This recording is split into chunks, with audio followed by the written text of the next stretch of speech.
Bonjour à tous et bienvenue dans cette vidéo d'analyse et de débriefing du système Full King sur le Dow Jones. Alors, pour commencer, on va parcourir ensemble le graphique du Dow Jones Cash en journalier et on va voir un peu dans quel contexte on a évolué aujourd'hui. Donc la clôture de vendredi.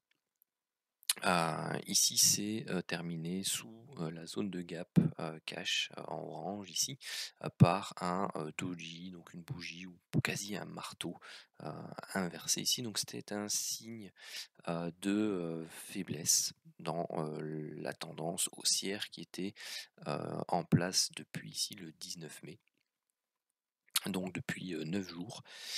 Et qu'est-ce qui s'est passé aujourd'hui?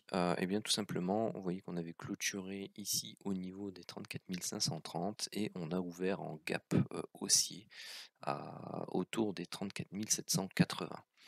Alors qu'est-ce qu'on a fait aujourd'hui? On est venu travailler la zone haute de résistance qui se trouve ici en rouge, puis derrière on a entamé une baisse assez importante et on est venu combler quasi le gap euh, ouvert puisqu'il fallait atteindre les 530. On a fait un plus bas autour des 545, donc à 15 points près on a comblé le gap fait aujourd'hui. Donc pour l'instant euh, il est maintenu, il est sauvé, donc on est quelle heure? 22h12, donc bon, voilà, il sera maintenu et sauvé aujourd'hui. Mais n'empêche, on a pas vraiment ce qu'on peut appeler une ligne de contre-attaque, mais disons qu'on a eu une forte ouverture haussière et puis derrière, boum, sous cette résistance, donc on est venu combler ce gap-là. Une fois qu'on est comblé ce gap-là, pardon, on n'a pas eu assez de force pour s'extraire de cette zone et aller rechercher les plus hauts.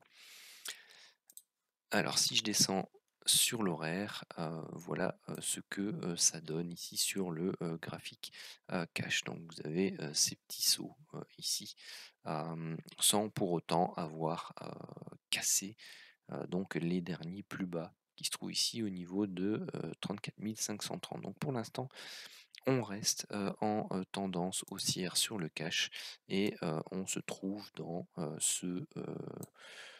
allez, vas-y, youp, dans ce qu'on peut appeler ici euh, le biseau d'élargissement suivant. Voilà pour l'analyse du cash. Je voulais juste vous montrer un peu l'analyse que j'ai publiée sur le CFD.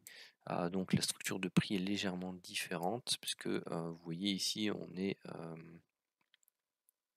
est venu faire un plus bas sur cette zone-là, sur le CFD, alors que sur le cash, on clôture ici un peu plus haut, ce qui donne une structure légèrement différente. Alors, qu'est-ce que l'on a ici? Ce que j'ai publié tout à l'heure sur mon groupe de copy trading, eh bien, c'est tout simplement cette configuration-là. Alors, qu'est-ce qu'on a? On a ici potentiellement un biseau qui va se former. Donc, on avait celui-ci, il était cassé par le haut, il est réintégré, on n'a pas encore cassé la zone basse. Donc, ça, c'est un biseau chartiste.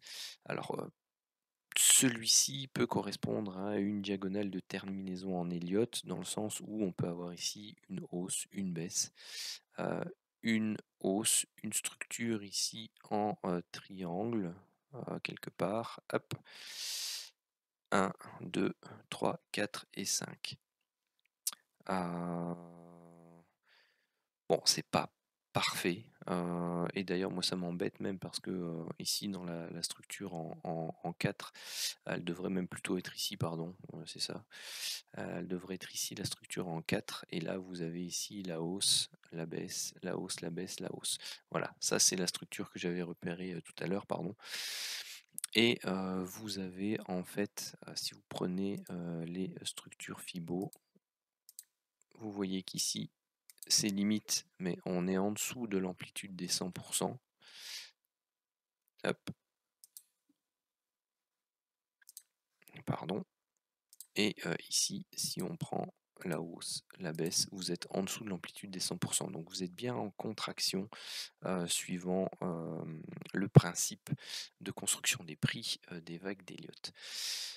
Alors, Moi, ce qui m'intéresse également, c'est qu'on se trouve ici sur une zone de résistance potentielle, donc on a essayé de s'en extraire, on est venu buter sur la précédente et boum, derrière, on a réintégré. Donc ça, c'est du H4, hein. On a un double setup de divergence qui demande à être validé. Idéalement, il faudrait le valider, dans un premier temps par le break de cet oblique qui fait support pour l'instant, mais également de ce plus bas ici au niveau des 34 425. Alors moi ce que j'ai publié c'est, ici donc, un break, un rebond sur cette zone, on vient retester l'oblique et la zone de résistance et on fait une épaule, tête, épaule droite et j'aimerais agir sur un setup sur une unité de temps inférieure pour le haut de cette épaule droite.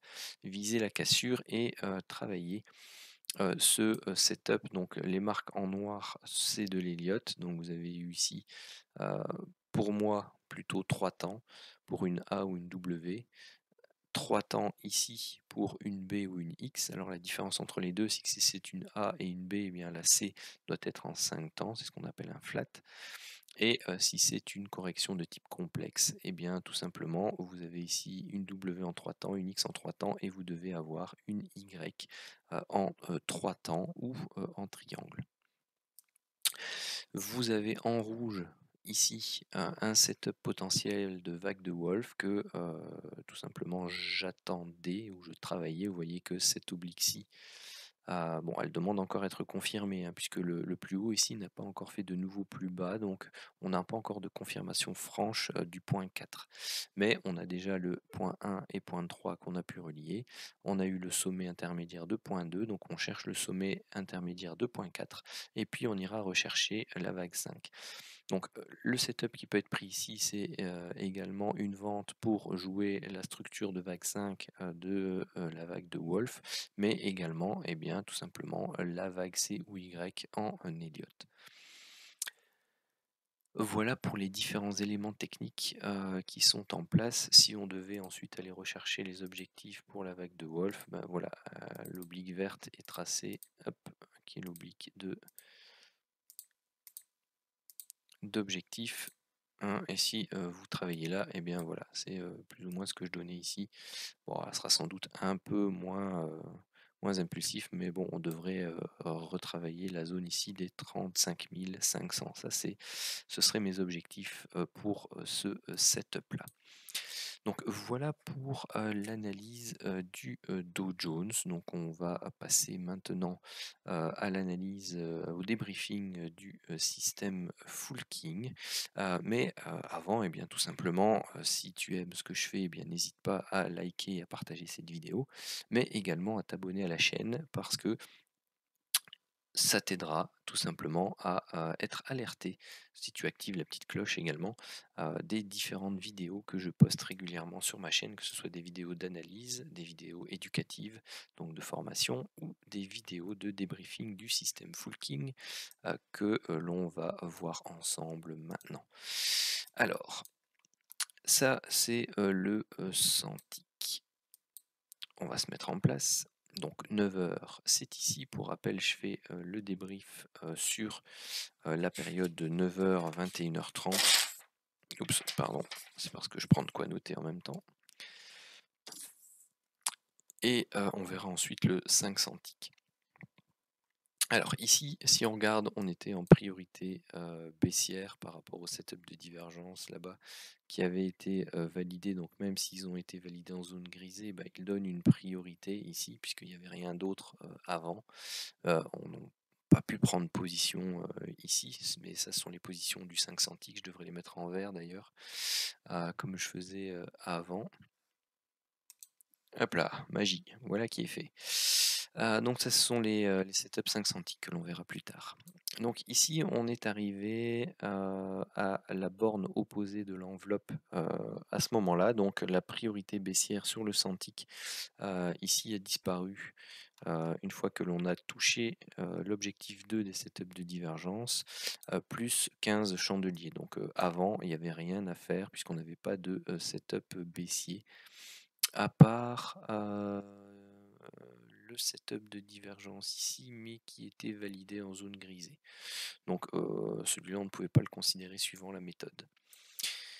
Donc pour rappel, hein, il y a des vidéos sur la chaîne YouTube qui sont spécifiques à l'explication des différentes composantes du système, que ce soit l'indicateur ici de divergence ou le système d'enveloppe et d'alerte bleue KingTT et rouge, ainsi que des zones de survente en rouge et surachat en vert, la manière dont on travaille les prises de position et les prises de bénéfices, et les stop loss aussi. Enfin les stops, tout simplement. La manière de se mettre à BE, de se mettre à stop win. Donc vous avez des vidéos détaillées. Donc je reprends généralement le gros de la méthode dans les débriefings, comme ce que vous allez voir maintenant. Donc ici, on n'a plus la priorité baissière activée puisqu'on est arrivé à la fin du setup de divergence sans tick. Donc on a ici une alerte King TT, on doit regarder si le range long terme, donc les pointillés bleus sont actifs. S'ils ne sont pas actifs, on tient compte de la tendance. La tendance ici, elle est baissière, donc eh bien, on ne pouvait pas entrer en position. On a ici des setups de divergence à l'achat. Donc on n'a pas eu de break significatif de la ligne de tendance court terme en orange, ni à ce moment-là, hop, non, c'est ça que je voulais faire, hop, ni à ce moment-là de l'oblique chartiste qui faisait office de résistance. Donc on l'a cassé ici, mais on était trop proche de la ligne de tendance court terme, donc on devait attendre le break de cette ligne de tendance pour validation, ce qui n'a pas eu lieu. Du coup on se retrouve ici avec eh bien, tout simplement cette oblique-ci, et vous avez le break qui se fait par ce chandelier là, et là vous voyez on est bien éloigné ici de l'objectif, de la ligne de tendance court terme. Donc ici vous pouviez rentrer en position, aller rechercher l'objectif 1, donc le stop était à plus ou moins 70 points, donc bon vous voyez c'était large. On pouvait aller rechercher l'objectif 1 qui était ici le contact avec la ligne de tendance long terme, qui est la pointillée mauve, qui nous sert d'indication aussi pour la tendance principale. Et donc ça c'est pour le premier lot, hein. Pour rappel, je travaille toujours avec deux lots, un pour l'objectif 1 et un pour l'objectif 2. Donc ce qu'on pouvait faire ici, c'était ramener notre stop de 70 points juste ici en dessous. Donc on laissait un peu de mou à notre trade, et lorsque l'on vient à proximité de la borne haute de la zone grisée, voire qu'on la traverse, à ce moment-là, on vient se mettre à BE et on attend tout simplement que l'objectif 2 soit atteint. Et ici, l'objectif 2 a été atteint là-bas, ce qui nous fait 140 points. Alors, toutes les alertes rouges qui sont là et qui sont vendeuses, eh bien, tout simplement, on n'en tient pas compte puisque il y a la priorité haussière, donc acheteuse, qui est donnée par le setup de divergence en cours. Alors, celle-ci disparaît lorsque l'on atteint les objectifs, comme indiqué, ou lorsque l'on fait un nouveau plus bas au niveau des prix. Alors ici, qu'est-ce qu'on a eu? On a eu un setup de divergence à l'achat, mais qui a été validé ici en zone grisée, donc on n'en tient pas compte. Ceux qui veulent faire du hors-piste, bah, vous pouvez en tenir compte, mais vous savez qu'on est en zone grisée, que la zone grisée, c'est le milieu de range, entre guillemets, ou le milieu de canal de tendance. Donc c'est délicat d'intervenir dans ces zones parce que le risk-reward n'est pas super génial. Par contre, ici on a une alerte King TT qui est dans le sens du setup de divergence. Celle-là, eh bien, vous pouviez la prendre et aller rechercher votre objectif qui était tout simplement ici. Hop, l'enveloppe opposée et qui donnait plus ou moins 20 points. Ensuite, à partir de là, on attend qu'un chandelier et la priorité haussière disparaît. Du coup, on regarde, setup de divergence baissier mais qui n'est pas validé. Pourquoi? Tout simplement parce qu'on n'a pas de break ici de ligne de tendance de manière... où es-tu?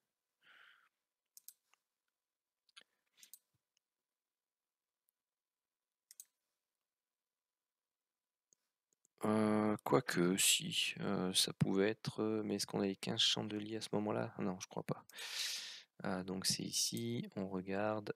Non, on avait 12 chandeliers. Vous voyez, c'est ça l'importance des 15 chandeliers, c'est qu'on n'avait pas terminé la priorité haussière ici, donc on ne pouvait pas entrer en position suivant ce setup-là. Par contre, le suivant qui arrive ici, eh bien, hop, on ajuste notre oblique.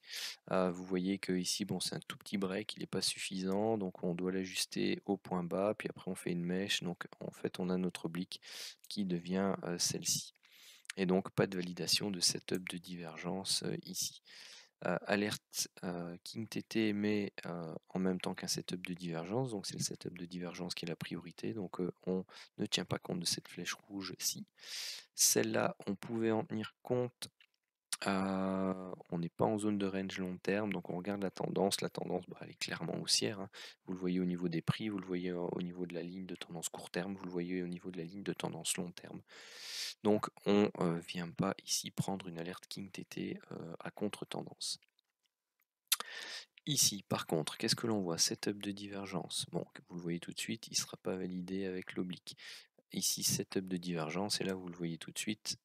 Enfin, moi, je le vois tout de suite par habitude, hein, mais belle validation ici avec l'oblique, et on est relativement loin de la ligne de tendance ici. Donc, on pouvait entrer en position à la vente ici. Stop loss de 70 points. Donc ici, on a 17 points, c'est pas grand chose. On vient, on remonte. Et vous voyez que on stagne, on prend pas. À partir du moment où vous venez à casser cette zone-là, ici avec ce champ de lilas, au revoir et merci, on s'en va. Pourquoi? Parce que vous voyez que la ligne de tendance long terme ici ne se met pas à plat et continue à grimper tout doucement. Et puis là, on vient casser vraiment cette zone de consolidation ici. Latérale, hein. Vous voyez d'ailleurs que les prix n'arrivent pas à franchir de manière claire là ligne de tendance court terme en orange et ne pénètre pas la zone grisée de manière profonde. Donc hop, ici, on s'en va. Donc ça c'est un moins 40 points. Alors le setup de priorité haussière ici a disparu. Pourquoi? Parce qu'on a fait un plus haut au niveau des prix. Donc pour l'alerte KingTT, on est sans priorité. On regarde zone de range long terme non actif. On est ici à contre-tendance puisqu'on est clairement encore haussier. Donc on ne prend pas cette alerte. Bon, celle-ci aura été validée, mais en zone grisée, donc on n'en parle pas. Celle-ci en zone grisée aussi, donc on n'en parle pas. Ensuite, ça monte, ça monte, ça monte, ça monte, pas d'alerte. Alerte setup de divergence baissier. La ligne de tendance se trouve ici. Donc là, vous voyez, on valide pas, hein, ou c'est en zone grisée, donc pas de validation possible. L'alerte KingTT, enfin pas de prise de position possible du moins. L'alerte KingTT qui est ici, elle est face à un setup de divergence baissier qui a breaké sa ligne de tendance, donc il est valide, donc on en tient compte pour la priorité baissière, mais malheureusement il n'a pas été sujet au respect des règles pour une prise de position. Il faut faire attention à ça, hein. Ensuite, ça monte, ça monte, ça monte, ça monte. On est toujours ici avec une divergence, hop, cette fois-ci visuelle baissière par rapport à ça. On a ici la validation baissière, mais vous voyez que c'est dans la zone grisée. Donc malheureusement, pas de validation sur le 100 tick. Par contre, vous voyez que ici plus tard, vous verrez, on a eu une validation sur le 500 tick. Donc après, par rapport à ce que je vous ai montré sur le graphique précédent qui est peut-être encore derrière, voilà, on est sur cette zone haute, si, hein, on est sur une zone de résistance chartiste. Bon voilà, après avec votre analyse, vous pouvez peut-être à certains moments faire un peu de hors-piste et donc ne pas considérer le fait que la validation a été faite en zone grisée. Alors, il est où mon Wall Street 100 tick? Non, c'est pas celui-là. 500 tick, il est là-bas. J'ai perdu. Où il est? Enfin, il est là, pardon. Donc vous voyez, hein, c'est vraiment limite. Vous avez un risk-reward qui est quand même très light. Donc ça valait la peine dans ce cas-ci de prendre le risque. Vous voyez qu'on était vraiment à la limite. Donc bon. Ici avec l'alerte du 5 centiques, c'était valable sur on le verra et le risque était un peu plus grand, mais ça restait quelque chose d'intéressant. Donc ici, le centilique s'arrête là, plus qu'un chandelier, donc on attend de voir ce que ça donne. Setup de divergence à l'achat, pas de validation franche ici. Hop. Euh, Ici, setup de divergence baissier, mais qui est validé. Alors en fait, lui, il sera validé sur ce chandelier là, donc vous pouviez entrer en position. Alors pourquoi il est validé sur ce chandelier là? Tout simplement parce que vous avez ici votre oblique. Vous voyez qu'ici c'est une mèche. Donc vous adaptez à la mèche. Hop, s'il me laisse le faire. Ici vous breakez, mais c'est trop light la ligne de tendance court terme. Donc vous ajustez. Trop petit, une mèche. Et au final, vous voyez, vous travaillez le break avec ce chandelier là. Donc vous pouviez ici prendre position sur le setup de divergence à la baisse et l'objectif, il n'y en a qu'un seul, c'est le contact avec la borne opposée qui est de 50 points. Ensuite, ici, setup de divergence haussier. Vous avez la ligne de tendance, décidément, vous avez la ligne de tendance qui passe par là. Donc c'est celle-ci en fait, hein. Donc vous n'aurez pas de validation de ce setup de divergence là. Mais vous aurez sans doute une validation de ce setup visuel-ci. Donc gardez bien pardon, en mémoire les derniers plus bas de l'indicateur, référencez-vous à cette dernière zone de survente et surveillez les setups de divergence qui ne sont pas non plus repris par l'indicateur. Bon, l'indicateur est pas donne pas 100% des divergences, hein, il donne les principales, mais vous en avez régulièrement qui sont visuelles lorsque des divergences données par l'indicateur n'ont pas fonctionné. Donc ici, vous aviez la possibilité d'entrer en position là, d'aller rechercher un premier objectif ici à plus ou moins 40 points, et donc ici on relevait le stop un peu ici en dessous, donc bon, à voir avec cette mèche-là, hein, on aurait sans doute, moi je vais le considérer comme étant stoppé ici, donc c'est moins 25 points pour le deuxième lot. Donc ici on a fait un nouveau plus bas, donc on n'est plus en priorité haussière par rapport à la div qui est là à ce moment-là, mais ici on l'était toujours. Donc ici vous pouviez prendre position à l'achat. Hop, stop loss de 70, bon, il n'est pas touché. On vient rechercher ce point-là, c'est quasi du BE, hein.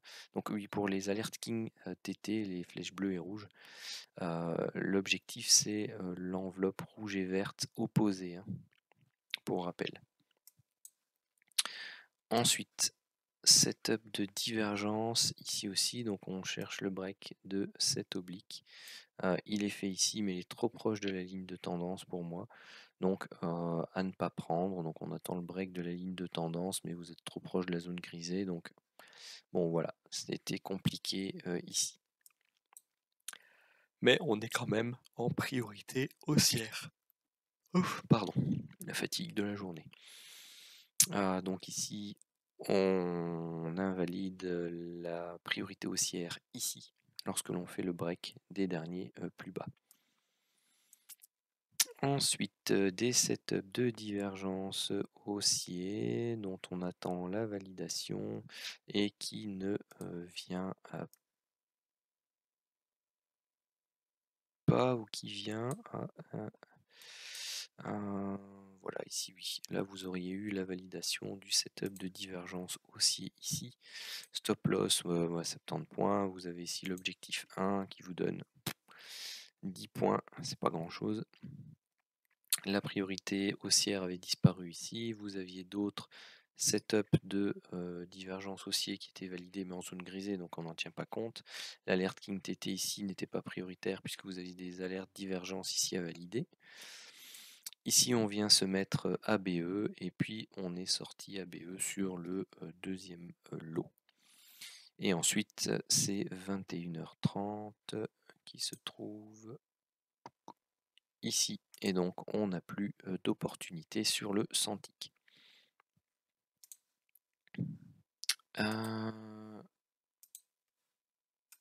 Alors, pour le nombre de points possibles sur le premier setup, donc on avait 35 plus 20 moins 40 plus 50 plus 40 plus 10. Nous avions 5 trades gagnants, un perdant, aucun BE. Pour le deuxième lot, on avait 140 plus 20 moins 40 plus 50 moins 25 plus 0. Voilà, donc on avait 1, 2, 3 gagnants, 2 perdants, 1 BE. Voilà pour les points possibles ici sur le 100 ticks. Donc c'était quand même 260 points. Rapidement, le débrief du Full King sur le 500 ticks. Alors là, je vais reprendre peut-être à partir de vendredi. Donc vendredi, vous aviez ici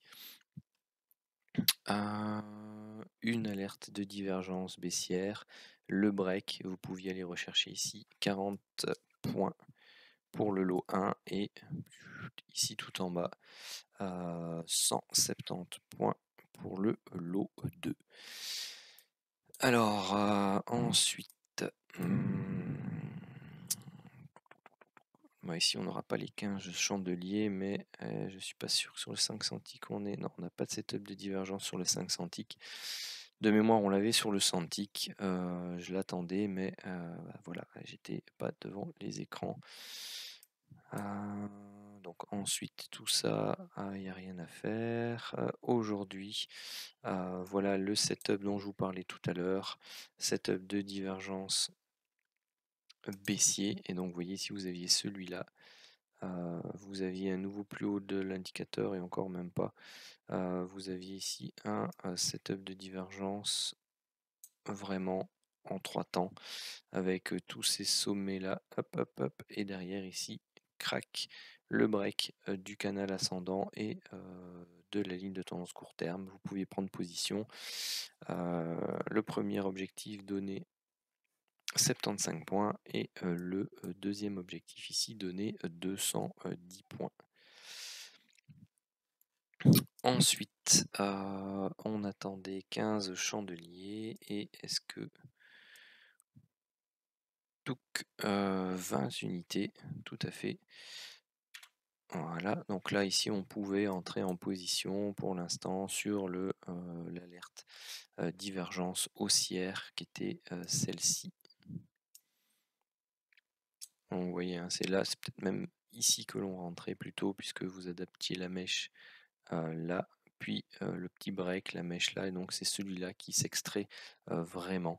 Et donc pour l'instant, eh bien, vous avez un stop loss qui est toujours en place. Alors moi je l'ai pris sur le copy trading celui-là et attendant en fait pour moi quelque chose qui doit faire un dernier plus bas, eh bien je me suis mis à BE au moment où on approchait ici du premier TP, donc sur cette bougie-ci en cours, moi je me suis mis à BE. Tout simplement parce que dans l'analyse que je vous ai faite, je m'attends à ce que l'on aille rechercher plutôt cette zone-ci, hein, au niveau des prix. Et sur cette zone-là, eh bien, travailler un setup de divergence à l'achat pour aller rechercher cette zone-là, la zone des 660. Donc vous voyez, hein, vous avez 440, donc même 460, vous avez 200 points à prendre. Moi, c'est plutôt ce point-là qui va m'intéresser pour aller chercher bien tout simplement une épaule droite si ça doit se réaliser. Alors, ici pour le récapitulatif, donc là on était à 40 et 170, donc ça bon, ce sont les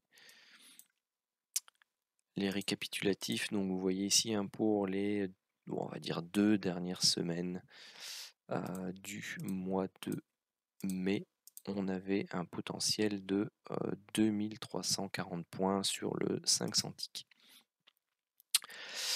Et eh bien tout simplement ici pour la première journée de juin, on est à 75 et 210 à 285 points ici sur cette journée. Et voilà qui clôture eh bien, la vidéo de débriefing du jour sur ce jour. Merci de l'avoir suivi. Je vous souhaite à tous une très bonne soirée, une très bonne journée et je vous dis à demain.